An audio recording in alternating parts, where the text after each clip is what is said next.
जय श्री कृष्णा। दोस्तों, हाजिर है एक बार फिर कहानी छोटी सीख बड़ी का उद्देश्य लेकर।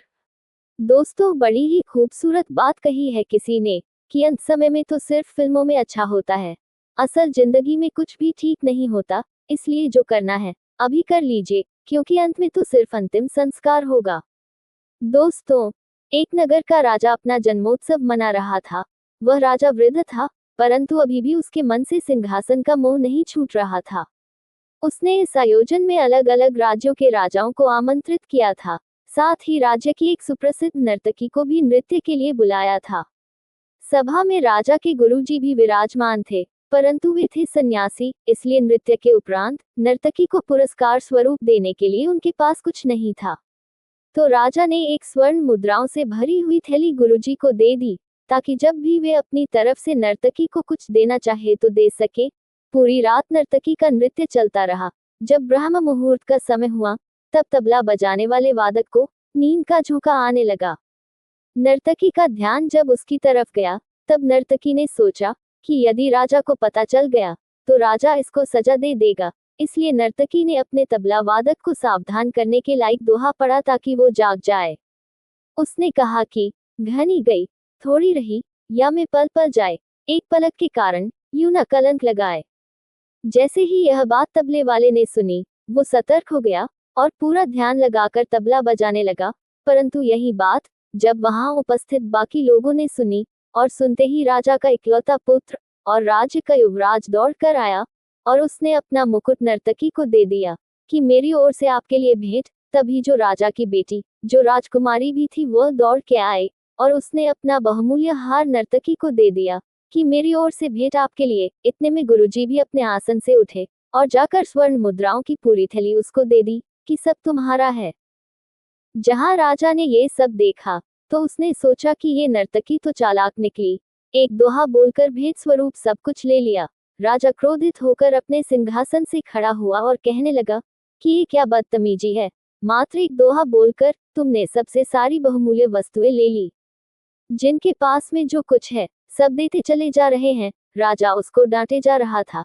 तभी राजा के गुरु ने कहा कि बस राजन, इसको कुछ भी मत कहिए, इसके एक दोहे ने आज मेरी आंखें खोल दी।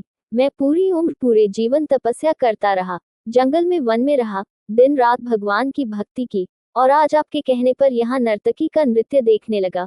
लेकिन इसके दोहे ने मेरी आंखें खोल दी कि घनी गई थोड़ी रही, या मैं पल पल जाए, एक पलक के कारण यूं न कलंक लगाए। इसने मुझे ये समझाया कि मैंने सारी उम्र प्रभु भक्ति में लगा दी, और अब जब थोड़ी सी उम्र रही है तो मैं यहाँ बैठकर इसका नृत्य देख रहा हूँ, जबकि मुझे तो मेरे आराध्य की भक्ति में लीन रहना चाहिए। इसलिए मैंने ये स्वर्ण मुद्राओं की थैली इसको दे दी, क्योंकि मैं तो एक सन्यासी हूँ, और सन्यासी को धन दौलत से लगाव नहीं रखना चाहिए। तभी राजा का बेटा कहने लगा, महाराज, आप इतने वृद्ध हो गए हैं, लेकिन सिंहासन का मोह नहीं छोड़ पा रहे हो। इसलिए आज मैं सिपाहियों के साथ मिलकर आपकी हत्या करने वाला था, लेकिन इस नर्तकी के दोहे ने मुझे समझाया कि घनी गई थोड़ी रही, अर्थात थोड़ा सा समय ही तो बचा है।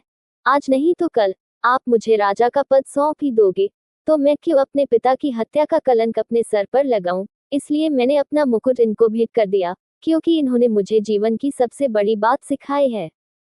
तभी राजा की बेटी बोल पड़ी कि पिताजी, आज मैं महावत के साथ महल छोड़कर भागने वाली थी शादी करने के लिए, क्योंकि आप मेरा विवाह नहीं करा रहे, जबकि मैं विवाह के योग्य हो चुकी हूँ।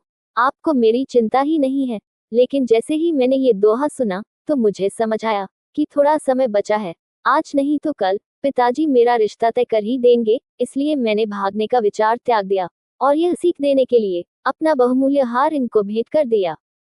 जब राजा ने ये सब सुना, तो राजा ने बिना देर किए अपने बेटे से कहा कि बेटा, मैं अभी और इसी समय तुम्हें इस राज्य का राजा घोषित करता हूँ। और अपनी बेटी से कहा कि हे पुत्री, मेरा तुमसे मोह इतना रहा कि मुझे नजर ही नहीं आया कि मेरी पुत्री विवाह योग्य हो गई है। मुझे तो तुम आज भी छोटी सी गुड़िया ही दिखती हो, परंतु अब मैं तुम्हें ये स्वीकृति देता हूँ कि इन आमंत्रित राजकुमारों में से जो तुम्हें पसंद हो, उसके गले में वरमाला डालकर उसको अपना जीवन साथी चुन लो। और राजा ने कहा, मैं भी अब राजपाट छोड़कर के जंगल में जाऊंगा, भगवान की तपस्या करूंगा। इतना सब देख और सुनकर नर्तकी ने सोचा कि मेरे एक दोहे ने सबका जीवन बदल दिया। अब मैं भी नृत्य का काम छोड़कर भगवान की भक्ति करूंगी। संसार के लोगों को रिझाने से अच्छा है अपने परमात्मा को ही रिझाऊंगी। दोस्तों, ये कहानी राजा और नर्तकी की नहीं है, ये कहानी है आपकी और हमारी। हमारे जीवन में भी समय निरंतर दौड़ता चला जा रहा है और थोड़ा सा बचा है।